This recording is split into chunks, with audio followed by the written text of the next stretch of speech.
తెలుగు రాష్ట్రాల గవర్నర్ నరసింహన్ అరుదైన కార్యక్రమానికి శ్రీకారం చుడుతున్నారు. ఇవాళ గవర్నర్ నరసింహన్ కాళేశ్వరం ప్రాజెక్టును సందర్శిస్తారు. ఉదయం 8:30 నుంచి 9 గంటల వరకు ప్రాజెక్టును పరిశీలిస్తారు. ఉదయం 9:30 నుంచి 10 గంటల వరకు కన్నేపల్లి పంప్ హౌస్ సందర్శిస్తారు. ఆ తర్వాత మేడిగడ్డపై జరిగే కార్యక్రమంలో ఆయన పాల్గొంటారు. కానీ గవర్నర్ ప్రాజెక్టుల సందర్శన అనేది కొత్త అనుభవమే అంటున్నారు అధికారులు.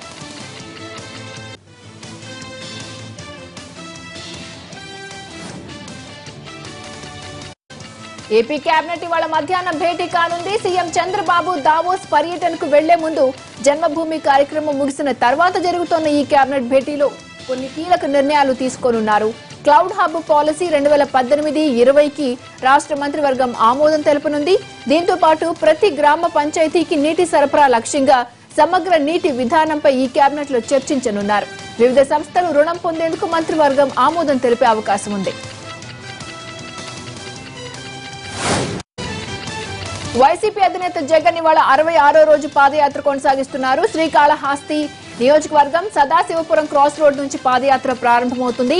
కుక్కలవారి కండ్రిగ, కుమ్మరమిట్ట, మోదుగుపాలెం క్రాస్, కొత్త వీరాపురం, అగ్రహారం కొబాక, అంజిమేడు క్రాస్, ఏర్పాడు, మేర్లపాక క్రాస్ మీదుగా చిందేపల్లి వరకు పాదయాత్ర సాగుతుంది. రాత్రికి చిందేపల్లిలో జగన్ బస చేస్తారు.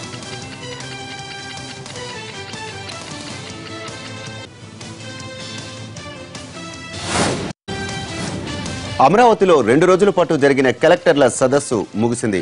పింఛన్ల జారీలో అవకతవకలు జరిగేది సహించేది లేదని అధికారులను హెచ్చరించారు సీఎం చంద్రబాబు.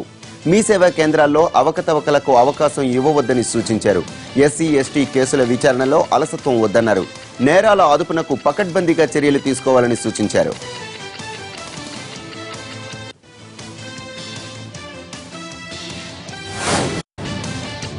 అభివృద్ధిలో ఏపీకి తెలంగాణకు పోలిక లేదన్న కేసీఆర్ వ్యాఖ్యలకు చంద్రబాబు కౌంటర్ ఇచ్చారు. 1995 ముందు తర్వాత హైదరాబాద్ అభివృద్ధి చూస్తే వాస్తవాలు తెలుస్తాయని చురకలంటించారు. విభజనలో ఏపీకి జరిగిన అన్యాయం కారణంగానే రాష్ట్రానికి ఈ పరిస్థితి వచ్చిందని గుర్తు చేశారు చంద్రబాబు.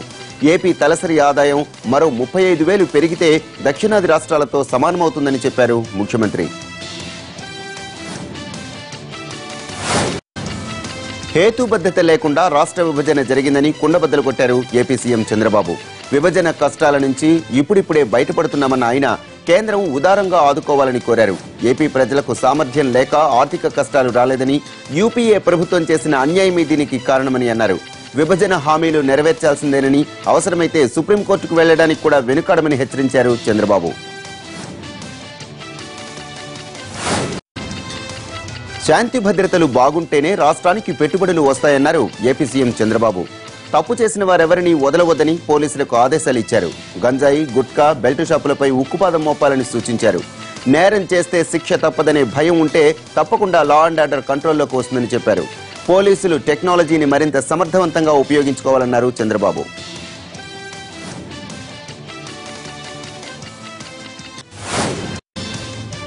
శ్రీకాకుళం జిల్లా ఉద్దానం కిడ్నీ బాధితులకు ఏపీ సర్కార్ అండగా నిలిచింది. బాధితులకు డయాలసిస్ తో పాటు ఉచితంగా మందులు పంపిణీ చేయాలని సీఎం చంద్రబాబు నిర్ణయం తీసుకున్నారు. ఎన్టీఆర్ ఆరోగ్య రక్ష కింద ఉచిత బీమా సదుపాయం కల్పిస్తామన్నారు.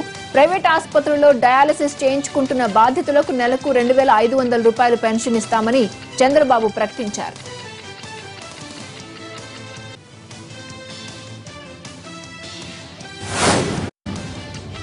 ఫిబ్రవరి మొదటి వారంలో 2.5 లక్షల ఇళ్లను ప్రారంభిస్తామని ఏపీ సీఎం చంద్రబాబు చెప్పారు.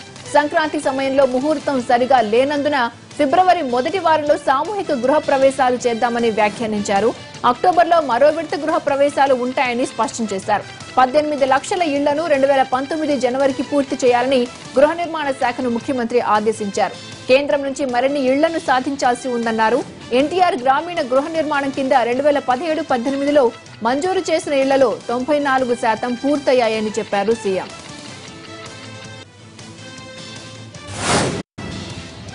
2019లోపు వీలైనంత ఎక్కువ మందికి ఉద్యోగాలను కల్పించడమే లక్ష్యంగా పెట్టుకున్నామని ఏపీ ఐటీ శాఖ మంత్రి నారా లోకేష్ తెలిపారు. అమరావతిలో మంత్రి సమక్షంలో బ్లాక్ చైన్ టెక్నాలజీ అభివృద్ధికి కోవలెంట్ ఫండ్ ఏపీ ప్రభుత్వం మధ్య ఒప్పందం కుదిరింది. బ్లాక్ చైన్ టెక్నాలజీ ద్వారా ప్రభుత్వ సమాచారానికి రక్షణ కల్పిస్తున్నామని, రాజధానిలో భూ రికార్డుల ట్యాంపరింగ్ జరగకుండా చూస్తున్నామని తెలిపారు. బ్లాక్ చైన్ టెక్నాలజీ యూనివర్సిటీ ఏర్పాటుకు కోవలెంట్ ఫండ్ తో ఒప్పందం ఉపయోగపడుతుందని చెప్పారు లోకేష్.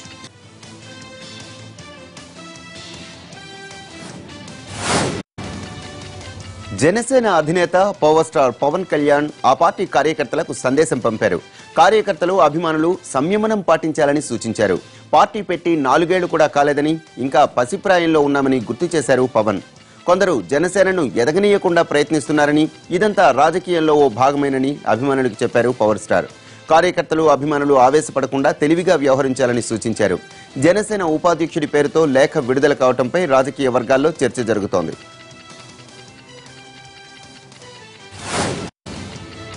ఆయేషా మీరా హత్య కేసులో తెలుగు రాష్ట్రాల ఉమ్మడి హైకోర్టు సంచలన తీర్పు చెప్పింది. ఈ కేసును మళ్లీ దర్యాప్తు చేయాలని హైకోర్టు ప్రధాన న్యాయమూర్తి జస్టిస్ రమేష్ రంగనాథన్ నేతృత్వంలోని ధర్మాసనం ఆదేశించింది. దర్యాప్తు నివేదికను ఏప్రిల్ 20లోగా సమర్పించాలని పోలీస్ శాఖను ఆదేశించింది. కోర్టు పర్యవేక్షణలోనే విచారణ జరగాలని సూచించింది.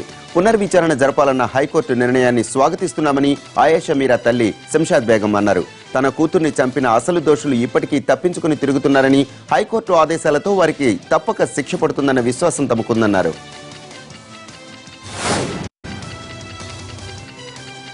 సర్వేల పేరుతో కొందరు ప్రజలను తప్పుదోవ పట్టిస్తున్నారని ఏపీ మంత్రి సోమిరెడ్డి చంద్రమోహన్ రెడ్డి అన్నారు. సీ ఓటర్ సర్వే సంస్థకు విశ్వసనీయత లేదన్నారు.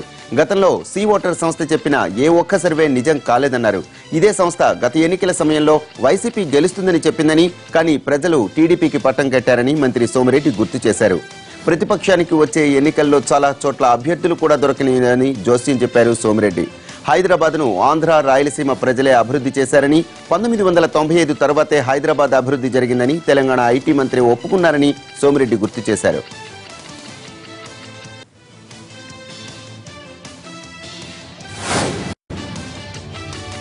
చంద్రబాబు మరోసారి ఏపీ ప్రజలను మోసం చేస్తున్నారని వైసీపీ నేత అంబటి రాంబాబు మండిపడ్డారు. కేంద్రంలో భాగస్వామిగా ఉన్న చంద్రబాబు విభజన హామీలపై కోర్టుకు వెళ్తామనడం హాస్యాస్పదమన్నారు. ప్రత్యేక హోదా ప్రతిపాదన వస్తే ఆలోచిస్తామన్న నీతి ఆయోగ్ వైస్ చైర్మన్ రాజీవ్ కుమార్ మాటలు చూస్తుంటే అసలు చంద్రబాబు హోదా కోసం అడగలేదని స్పష్టమవుతోందన్నారు అంబటి.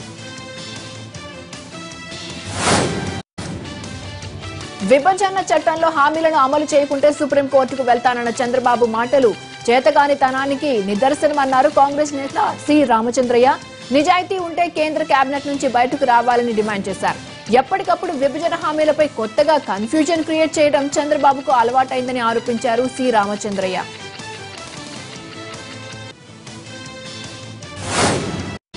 ప్రధాని మోదీకి MIM MP Asaduddin Owaisi thanks చెప్పారు.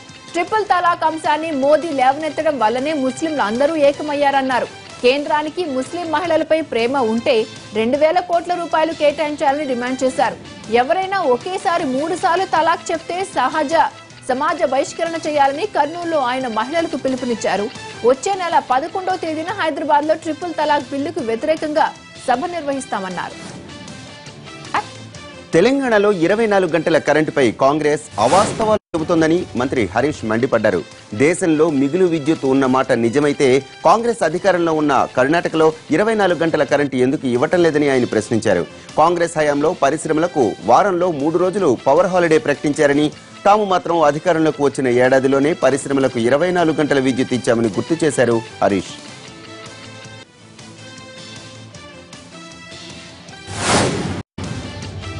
సీతారామ ప్రాజెక్టు నిర్మాణంలో ముందడుగు పడింది.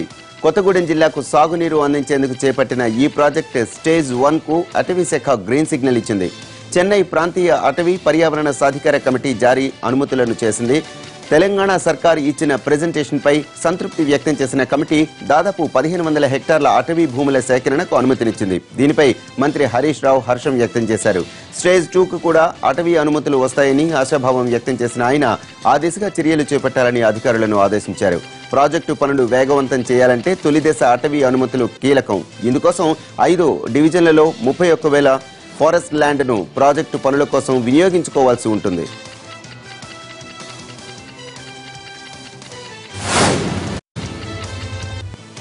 డ్రంక్ అండ్ డ్రైవ్ కేసులో పట్టుబడ్డ యాంకర్ ప్రదీప్ కేసులో నాంపల్లి కోర్టు తీర్పు చెప్పింది.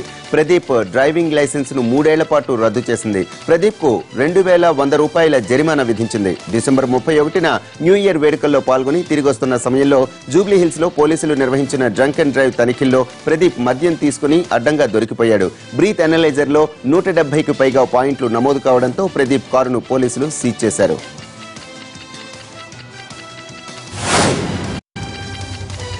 హైదరాబాద్ లో జరిగిన మీడియా కాన్క్లేవ్ లో తెలుగు ఐడెంటిటీ ఎంత మాత్రం లేదంటూ సీఎం కేసీఆర్ చేసిన వ్యాఖ్యలపై కాంగ్రెస్ పార్టీ తీవ్రంగా స్పందించింది. కేసీఆర్ చెప్పే మాటలకు చేతలకు సంబంధం అసలే ఉండదని కాంగ్రెస్ అధికార ప్రతినిధి దాసోజు శ్రావణ్ విమర్శించారు. తెలుగు ఐడెంటిటీ లేదంటూనే 100 కోట్లతో తెలుగు మహాసభలకు ఎందుకు ప్రచారం చేశారంటూ శ్రావణ్ మండిపడ్డారు. ఉద్యమ సమయంలో ఆంధ్ర వారిని పంపించేస్తామని చెప్పింది కేసీఆర్ కాదా అని ప్రశ్నించారు కాంగ్రెస్ నేత పొంగులేటి. హైదరాబాద్ లో అందరూ భద్రంగా ఉండాలనే భావం ఉంటే జాగో భాగో నినాదం ఎందుకిచ్చారని నిలదీశారు. హైదరాబాద్ ను తానే అభివృద్ధి చేసినట్లు కేసీఆర్ డబ్బా కొట్టుకుంటున్నారని, కాంగ్రెస్ ప్రభుత్వాల కృషి గురించి మాట్లాడడం లేదని ఎద్దేవా చేశారు పొంగులేటి. రాజకీయ నేతల్లో 95% మంది రాస్కెల్ సేనని తేల్చేశారు నటుడు మోహన్ బాబు. ఓ మీడియా సంస్థ నిర్వహించిన కార్యక్రమంలో పాల్గొన్న మోహన్ బాబు రాజకీయాల్లో నిజాయితీ చాలా అరుదైన విషయమని చెప్పారు. ఎన్టీఆర్ మాత్రం నిప్పు లాంటి మనిషిని, అవినీతి వాసన కూడా తెలియని వ్యక్తిని కొనియాడారు మోహన్ బాబు. అన్నగారు ఇచ్చిన అవకాశాన్ని సద్వినియోగం చేసుకుని ఎలాంటి ఆరోపణ లేకుండా రాజ్యసభ ఎంపీ పదవీ కాలాన్ని పూర్తి చేశారని చెప్పారు మోహన్ బాబు.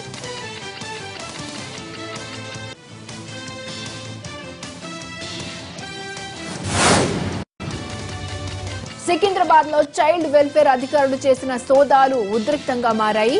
మైనర్లతో పనులు చేయించుకుంటున్న ఇళ్లపై అధికారులు దాడులు నిర్వహించారు. 3 బాల కార్మికులను గుర్తించిన సిబ్బంది వారిని చైల్డ్ హోమ్ కు తరలించే యత్నం చేశారు. దీంతో రెచ్చిపోయిన ఆ ఇంటి యజమానులు వారిని అడ్డుకున్నారు. పిల్లల్ని బలవంతంగా తీసుకెళ్తున్నారంటూ సిబ్బందిపై దాడి చేశారు. మీ అంతు చూస్తామంటూ బెదిరింపులకు దిగారు. ఈ క్రమంలో ఇరు వర్గాల మధ్య ఘర్షణ జరిగింది.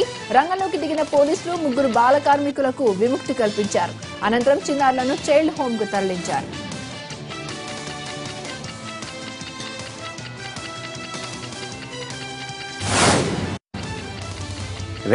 కానిస్టేబుల్ రిక్రూట్మెంట్ లో జరిగిన అక్రమాల కేసులో 10 మంది కానిస్టేబుల్స్ ను అరెస్టు చేసింది సిఐడి. నల్గొండ జిల్లా తిప్పర్తిలో వెలుగు చూసిన ఈ స్కామ్ లో ప్రస్తుతం వివిధ పిఎస్లలో పనిచేస్తున్న 13 మంది కానిస్టేబుళ్లను సిఐడి అదుపులోకి తీసుకుంది. వీరంతా రాత పరీక్షల్లో అక్రమాలకు పాల్పడ్డారు.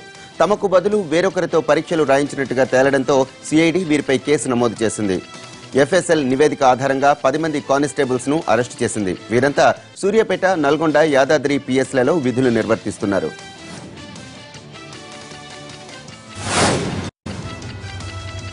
తెలంగాణలో బలపడటానికి కార్యాచరణ రెడీ చేసుకుంది బీజేపీ.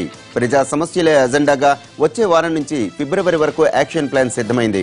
దళితులకు 3 ఎకరాల భూమి, అత్యాచారాలపై దళిత అదాలత్ నిర్వహించాలని నిర్ణయించింది. రైతు సమస్యలపై రైతు పోరుబాట, డ్వాక్రా మహిళలు, మద్యపానంపై మహిళా యుద్ధభేరీ కార్యక్రమం ప్లాన్ చేసింది. నిరుద్యోగ సమస్యలపై యువగర్జన పెడతామని బీజేపీ నేతలు చెబుతున్నారు. బీసీ సమస్యలపై బీసీ సంగ్రామ సభ నిర్వహించాలని డిసైడ్ అయింది. అన్ని వర్గాల్ని కలుపుకుపోయేలా కార్యక్రమాలు రూపొందించి వచ్చే ఎన్నికల్లో వీలైనన్ని సీట్లు గెలవడమే లక్ష్యంగా పనిచేయనుంది తెలంగాణ బీజేపీ. తెలంగాణలో సైనికుల సంక్షేమం కోసం 50 కోట్ల రూపాయల విరాళాలిచ్చాయి ఉద్యోగ సంఘాలు. సెక్రటేరియట్లో మంత్రి హరీష్ రావును కలిసిన ఉద్యోగ సంఘాలు చెక్కును అందజేశాయి. సీఎం కేసీఆర్ పిలుపుతో సైనికుల సంక్షేమం కోసం ఒకరోజు మూలవేతనం ఇచ్చామని చెప్పారు. సైనికుల సంక్షేమానికి ప్రజా ప్రతినిధులు కూడా కంట్రిబ్యూట్ చేస్తున్నారు. ఎమ్మెల్యేలు, ఎమ్మెల్యేసీలు 10,000 చొప్పున, మంత్రులు 25,000 ఇవ్వాలని నిర్ణయం తీసుకున్నారు. త్వరలోనే ఆర్మీ అధికారుల్ని ప్రగతి భవన్ కు పిలిపించి సీఎం చేతుల మీదుగా చెక్ అందిస్తామన్నారు మంత్రి హరీష్ రావు.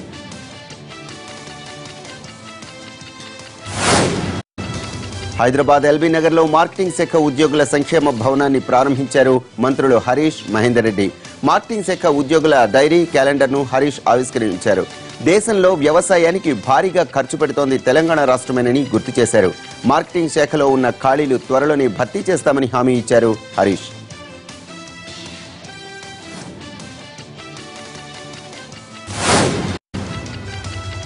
సికింద్రాబాద్ బేగంపేటలో ఎస్సీ ఎస్టీ హబ్ రాష్ట్ర స్థాయి సమావేశం వాడివేడిగా జరిగింది.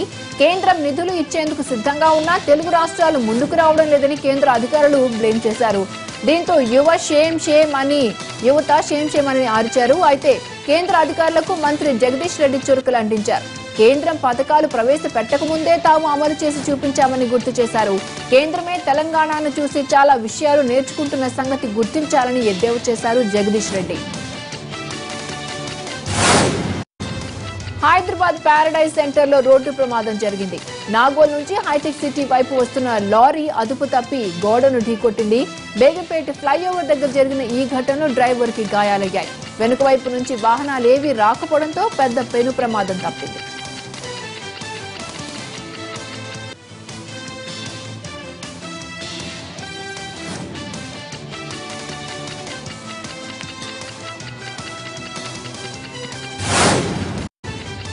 హైదరాబాద్ లో పేకాట రాయుళ్ల ఆగడాలు రోజు రోజుకు శృతి మించుతున్నాయి.